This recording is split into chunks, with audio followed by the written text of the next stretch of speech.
प्रभु यीशु मसीह के नाम में आप सभी को जय मसीह की। स्ट्रॉन्ग टावर चैनल में आप सबों का स्वागत है। प्रियो, मैं विश्वास करती हूँ प्रभु यीशु मसीह ने आप सबों को भला चंगा रखे हैं और अपनी महिमा के लिए यूज़ कर रहे हैं।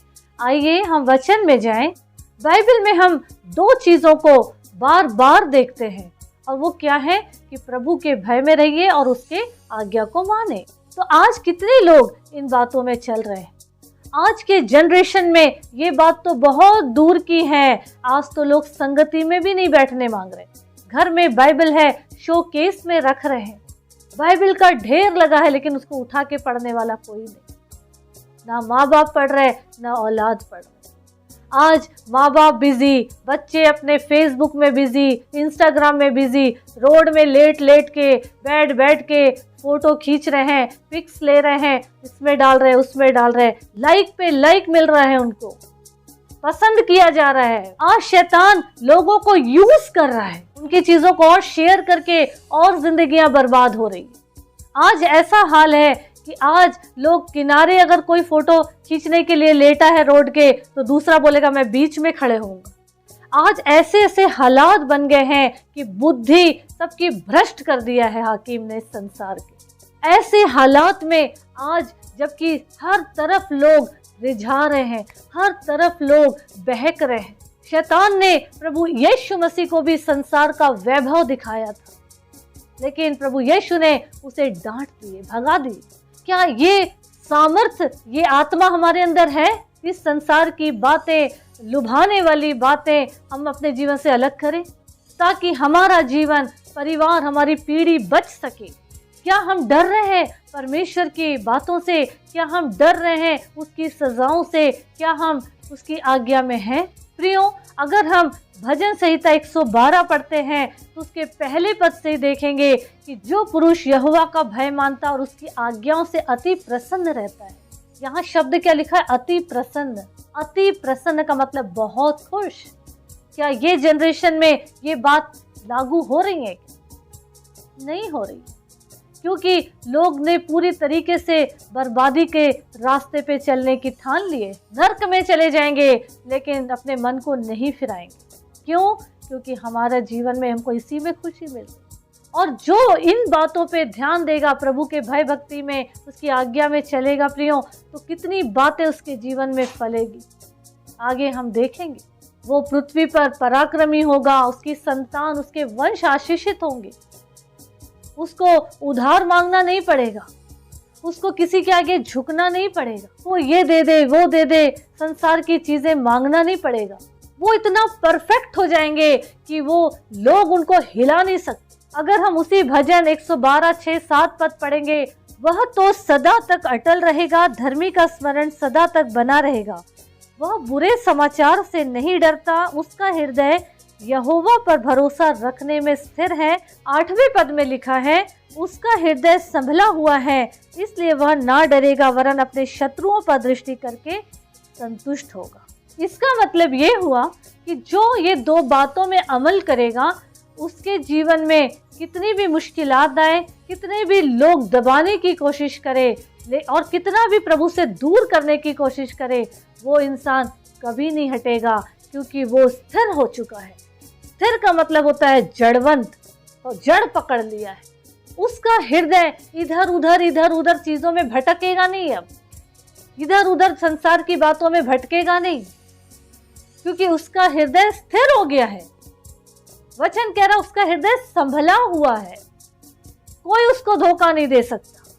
प्रियो, हमको अपने जीवन पे अब ध्यान देना है।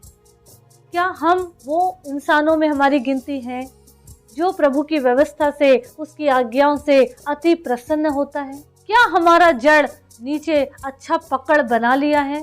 क्या हमारे जीवन में प्रभु के नाम का भय है?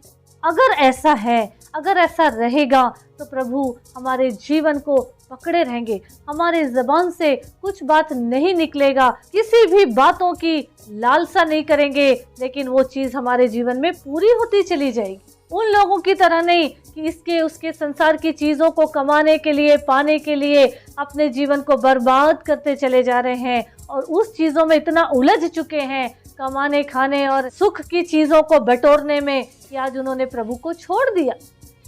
प्रभु यीशु मसीह को भूल गए, उसके बलिदान को भूल गए और वो दुखों को उठा रहे हैं, दुख उठाने को तैयार हैं, लेकिन प्रभु के पास आना उन्हें मंजूर है।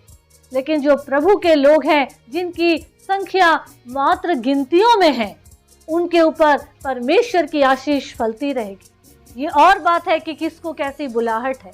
किसी को प्रभु की बुलाहट ऐसी है कि वो ये चीज़ मिलने के बाद भी इस चीज़ों को ठुकरा के आगे निकल जाते हैं और प्रभु के कार्य को करते रहते हैं, फिर भी उनके पास किसी वस्तु की कमी नहीं होती। प्रियो, हमको अपनी गिनती देखना है कि हम किन लोगों में हैं।